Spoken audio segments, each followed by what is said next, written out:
Halo teman-teman, di sini saya akan melanjutkan tutorial mengidentifikasi data XRD gitu, tapi versi menggunakan software Expert HighScore Plus. Nah, sebenarnya tuh sama seperti Mesh gitu, cuman bedanya tuh di dalam Expert HighScore Plus tuh nggak butuh full prop, jadi butuhnya tuh data referensi saja. Nah, cara untuk memasukkan data referensi itu kita pergi ke customize, kemudian manage database. Nah, setelah itu kita search for database. Nah, ketika kalian mengunduh software Expert High Score Plus baru gitu. Nah, sebelum di run search for database tuh ini tuh belum muncul gitu. Yang Pananalytic Example Database yang pertama, kemudian yang PDF 2. Nah, setelah kita download, kemudian kita lakukan search for database, nah data yang Find Analytical tuh akan otomatis muncul gitu. Kemudian setelah run database-nya tuh, kita tinggal checklist aja yang Find Analytical Example Database, kemudian yang PDF 2 release 2000 gitu. Nah, ini kita tunggu aja untuk run-nya, emang agak lama ya guys. Kita tunggu aja. Mungkin aku akan percepat untuk run database-nya gitu. Nah, fungsi dari uh, manage database ini tuh untuk mengaktifkan dan mengatur database referensi agar softwarenya tuh bisa mengidentifikasi fasa yang sedang dianalisis atau mengidentifikasi fasa dengan benar gitu.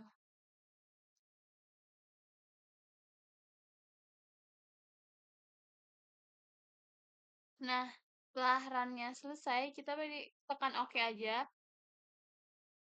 Kemudian kita langsung masukkan file yang akan kita analisis gitu. Nah, kita cari yang tadi.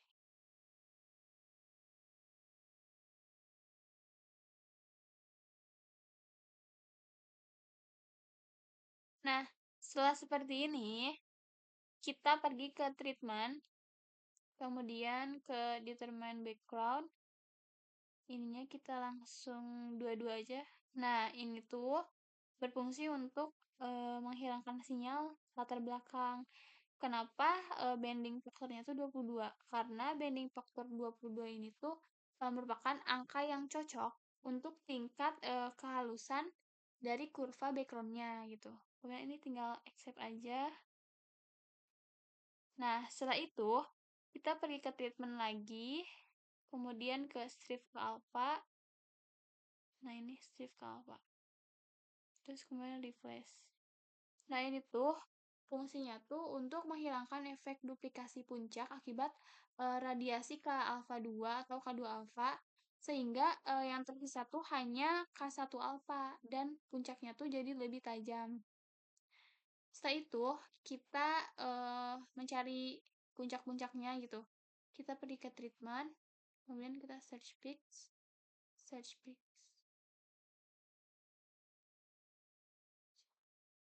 Nah, setelah itu, sebenarnya dalam mencari puncaknya itu bisa dilakukan secara otomatis atau manual. Tapi saya lebih memilih secara otomatis agar caranya itu cepat karena pada software HighScore Plus ini tuh mencari puncak secara otomatisnya tuh bisa dikatakan lebih akurat dibandingkan match gitu, berdasarkan literatur yang saya baca gitu.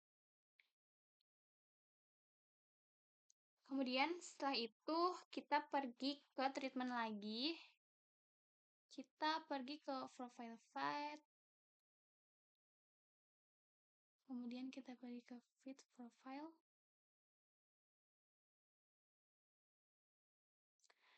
Nah, ini tuh fungsinya tuh untuk mengakurasikan puncaknya.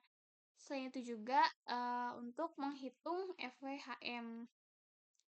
Nah, sehingga intensitas puncaknya tuh lebih akurat gitu.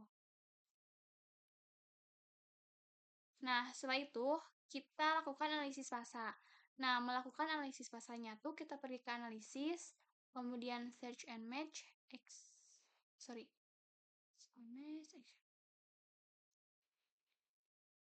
Nah, kita pergi ke yes, restriction. Nah, kemudian kita edit. Nah, karena sebelumnya tuh kita telah mengidentifikasi gitu, ini tuh senyawa apa sih yang ada di puncak ini tuh. Nah, karena berdasarkan match-nya itu tadi aluminium oksida, jadi kita pilih aja yang aluminium oksida.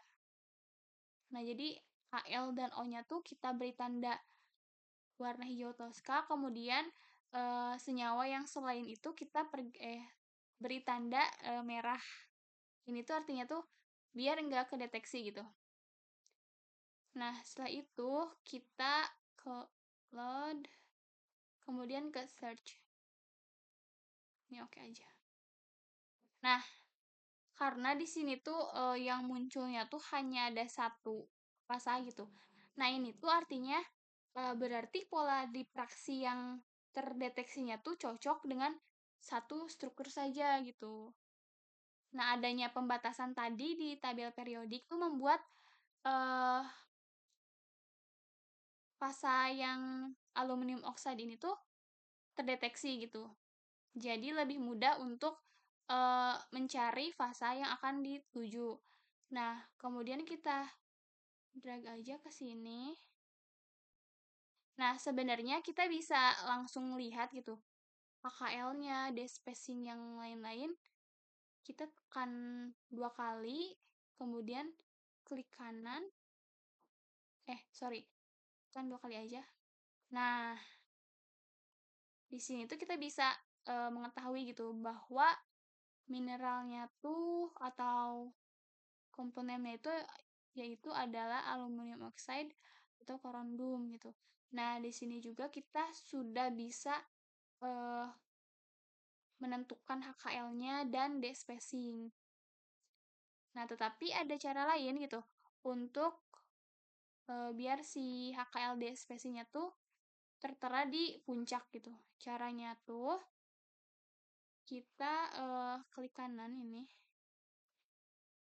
Nah, kemudian kita label fix. Nah, ini tuh kita centang yang despacing dan HKL. Nah, klik OK saja. Nah, di sini tuh sudah tertera despacing-nya saja, tetapi HKL-nya tuh belum tertera gitu. Nah, cara untuk menerangkan HKL-nya,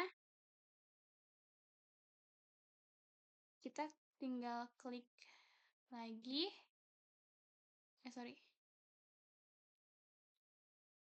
Nah, compare to fase.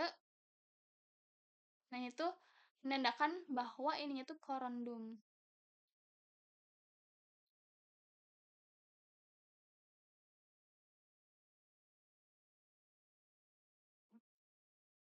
Nah, untuk mencari HKL-nya, kita pergi ke analis, kemudian kristalografi, refine unit cell, korundum. Nah, kita pergi ke space group test dan start space group test ini. Nah, kita tunggu.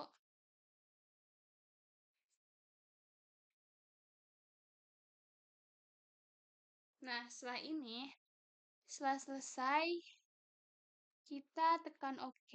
Nah, itu didapatkan HKL dari tiap puncaknya, yaitu ada 102 dengan despacing ini, kemudian 104 dengan despacing ini, 110 dengan despacing ini. Setelah itu, kita langsung simpan aja gitu puncak ini dengan file, kemudian save as. Nah, ini tuh bisa kita pilih. Aku pilihnya JPG. Dan ini kita beri nama 2000 sampel 3 korundum misalnya. Kita pilih ininya di download misalnya. Langsung kita save aja. Nah, ini sudah ke save ya teman-teman.